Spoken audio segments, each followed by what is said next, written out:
வணக்கம். இன்றைக்கி நம்ம பார்க்க போகிற சமையல் ஒரு அருமையான ரொம்ப சிம்பிளாக பண்ணக்கூடிய ஒரு சிக்கன் பரட்டல் எப்படி செய்யலாங்கிறத பார்க்கலாம்.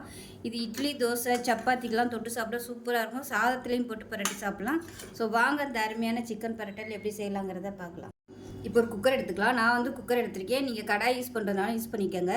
இதில் வந்து நல்ல ஒரு 5 ஸ்பூன், அதாவது 5 டேபிள் ஸ்பூன் அளவுக்கு நல்லெண்ணெய் சேர்த்துக்கலாம். எண்ணெய் சூடானதும் ஒரு 4 வரமிளகாயை கிள்ளிட்டு சேர்த்துக்கலாம். இது வந்து நல்ல ஒரு ஃப்ளேவர் கொடுக்கும். இப்போ இது கூடவே ஒரு டீஸ்பூன் அளவுக்கு சோம்பு சேர்த்துக்கலாம். கருவேப்பிலையில் சேர்த்துக்கலாம். இப்போ இது எல்லாமே நல்லா வறுபட்டு ஃப்ளேவர் வரணும். நல்லா ஃப்ளேவர் வர ஆரம்பிக்குது. மீடியம் சைஸாக பெரிய வெங்காயம் நீளமாக கட் பண்ணதை சேர்த்துக்கலாம். இது கூடவே 2 பச்சை மிளகாயும் அப்படியே முழுசாகவே சேர்த்துக்கலாம். இதில் கொஞ்சமாக உப்பு சேர்த்துக்கலாம். கல் உப்பு சேர்த்துருக்கேன். வெங்காயம் லேசாக ப்ரௌன் கலரில் வர ஆரம்பிச்சிச்சு. இப்போ இதில் 5 சின்ன வெங்காயம், 5 பல் பூண்டு, ஒரு 4 துண்டு இஞ்சி எல்லாமே சேர்த்து நல்லா நைஸாக அரைச்சிருக்கேன். இதை சேர்த்துக்கலாம். இதுக்கு பதிலாக நீங்கள் வெங்காயம், பூண்டு, இஞ்சி வந்து தட்டிட்டு சேர்க்குறதுனா கூட சேர்த்துக்கலாம். நான் வந்து நல்லா நைஸாக அரைச்சிட்டேன். இந்த மிக்சியில் இருந்த தண்ணி கொஞ்சமாக சேர்த்துக்கிறேன். அலசிட்டு இப்போ இஞ்சி பூண்டு பேஸ்ட் நல்லா வதங்கிடுச்சு. நல்லா எண்ணெயெல்லாம் விட ஆரம்பிச்சிருச்சு பாருங்கள். இப்போ இந்த ஸ்டேஜில் மீடியம் சைஸாக 2 தக்காளி பொடியாக கட் பண்ணதை சேர்த்துக்கலாம். 1/4 டீஸ்பூன் போல் மஞ்சள் தூள் சேர்த்துக்கலாம். தக்காளி நல்லா கொலைய ஆரம்பிச்சிருச்சு. இப்போ இதில் நல்லா ஒரு 3 டீஸ்பூன் அளவுக்கு தனியாத்தூள் சேர்த்துக்கலாம். இந்த சின்ன ஸ்பூனாக இருக்கிறனால நான் 3 டீஸ்பூன் சேர்த்துருக்கேன். அதே போல் காரம் வந்து உங்களுக்கு எவ்வளோ தேவையோ அதுக்கு தகுந்த மாதிரி சேர்த்துக்கோங்க. நான் வந்து கொஞ்சம் நல்லா காரசாரமாக வேணுங்கிறனால ஒரு 2 டீஸ்பூன் அளவுக்கு மிளகாத்தூள் சேர்த்துருக்கேன். மிளகாத்தூளை பொறுத்து நீங்கள் அதோட காரத்தை பொறுத்து நீங்கள் சேர்த்துக்கோங்க. இது நல்லா எண்ணெயில் பிரட்டி விட்டுட்டு சிக்கனை சேர்த்துக்கலாம். இப்போ நல்லா எண்ணெயில் வதக்கியாச்சு. இப்போ இதில் 1/2 கிலோ எலும்போடு உள்ள சிக்கன் எடுத்துருக்கேன். இதை அப்படியே சேர்த்துக்கலாம். போன்லெஸ்ஸாக சேர்க்குறனாலும் சேர்த்துக்கலாம். ஆனால் எலும்போடு சேர்த்திங்கன்னா தான் நல்லாயிருக்கும், டேஸ்ட்டாக இருக்கும். இதையும் சேர்த்து நல்லா பிரட்டி விட்டுருக்கேன். இப்போ இது நல்லா பிரட்டியாச்சு.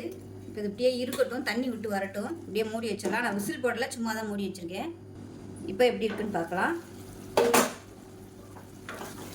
இப்போ பாருங்கள், ஓரளவுக்கு தண்ணி விட்டுருக்குன்னு அந்தளவுக்கு தண்ணி விடலை. உப்பு முதலே போட்டிருக்கேன். டேஸ்ட் பண்ணி பார்த்துக்கிட்டு உப்பு பத்தலைன்னா இப்போ சேர்த்துக்கலாம்.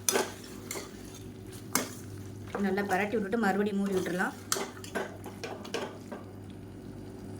இப்போ பார்த்திங்கன்னா நல்லா கொதிச்சுட்ருக்கு. இந்த ஸ்டேஜில் ஒரு 1/4 டம்ளர் அளவுக்கு மட்டும் தண்ணி சேர்த்துக்கலாம். தண்ணி வந்து ரொம்ப சேர்க்க வேணாம். ஏன்னா விசில் விட போகிறோம். சிக்கனில் இருந்து தண்ணி வரும். நிறைய தண்ணி ஊற்றிட்டோம்னா அப்புறம் உங்களுக்கு ரொம்ப தண்ணி விட்ட மாதிரி ஆயிடும். அப்படியே பரட்டு நாப்பில் இருக்கணும். அவ்வளோதான், நல்லா கலந்து விட்டுருங்க. உப்பு வந்து எனக்கு போதும், கரெக்டாக இருக்குது. பத்தலைன்னா நம்ம லாஸ்ட்டாக கூட சேர்த்துக்கலாம். அவ்வளோதான். இப்போ மூடி வச்சிடலாம். மூடி வச்சுட்டு 2 விசில் விட்டுக்கலாம். ஏன்னா இது எலும்போடு இருக்கிறதுனால 2 விசிலில் வந்து விட்டோம்னா கரெக்டாக இருக்கும். அப்படி போன்லெஸ்ஸாக நீங்கள் யூஸ் பண்ணுறதா இருந்தால் 1 விசில் மட்டும் விட்டுக்கோங்க. இப்போ 2 விசில் வந்ததுக்கப்புறம் பார்க்கலாம். இப்போ 2 விசில் வந்துருச்சு. ஸ்டீம்லாம் போயிடுச்சு. எப்படி இருக்குன்னு பார்க்கலாம். இப்போ பாருங்கள், கரெக்டான அளவில் இருக்குது பாருங்கள். ரொம்பவும் தண்ணியாக இல்லை. இது வந்து ஆறுச்சுன்னா இன்னும் கொஞ்சம் அப்படியே கெட்டியாக வரும். இது இந்த அளவுக்கு கொஞ்சம் கிரேவியாக இருக்குது. சாதத்தில் போட்டு இந்த கிரேவியை சாப்பிட்டோம்னா சூப்பராக இருக்கும். இப்போ இதில் கரம் மசாலா சேர்த்துக்கலாம். இது வந்து ஆப்ஷனல் தான். உங்களுக்கு பிடிக்கும்னா கரம் மசாலா சேர்த்துக்கோங்க. அது கூடவே லாஸ்ட்டாக மிளகு, சீரகம், மஞ்சள்தூள் போட்டு பொடி பண்ணி வச்சுருக்கேன். அதை வந்து சேர்த்துக்கலாம். இது எவ்வளோ தேவையோ அதுக்கு தகுந்த மாதிரி சேர்த்துக்கோங்க. நல்லா காரசாரமாக இருக்கும், நல்லா வாசமாகவும் இருக்கும். இது சேர்த்துட்டு கொதிக்க விடணும்னு அவசியம் இல்லை. சும்மா ஒரு பரட்டி விட்டிங்கன்னா போதும். அவ்வளோ அருமையான ரொம்ப சிம்பிளான சிக்கன் பரட்டல் ரெடி ஆயிடுச்சு. இது இன்னும் கொஞ்சம் ட்ரையாக வைக்கணும்னு நினச்சிங்கன்னா இன்னும் கொஞ்சம் நேரம் கொதிக்க விட்டுக்கோங்க. நான் வந்து கொஞ்சம் அந்தளவுக்கு கிரேவியாக வச்சுருக்கேன், சாதத்தில் போட்டு பரட்டி சாப்பிட்ற மாதிரி. ஸோ அவ்வளோதான், ரொம்ப சிம்பிளான சிக்கன் பரட்டல் ரெடி ஆயிடுச்சு. செஞ்சு பாருங்கள். செஞ்சு பார்த்துட்டு எப்படி வந்துச்சுங்கிறத சொல்லுங்கள். வீடியோ பிடிச்சிச்சின்னா லைக் பண்ணுங்கள், கமெண்ட் பண்ணுங்கள், சேனலை சப்ஸ்கிரைப் பண்ணுங்கள், பக்கத்தில் உள்ள பெல் பட்டனையும் ப்ரெஸ் பண்ணுங்கள். நன்றி.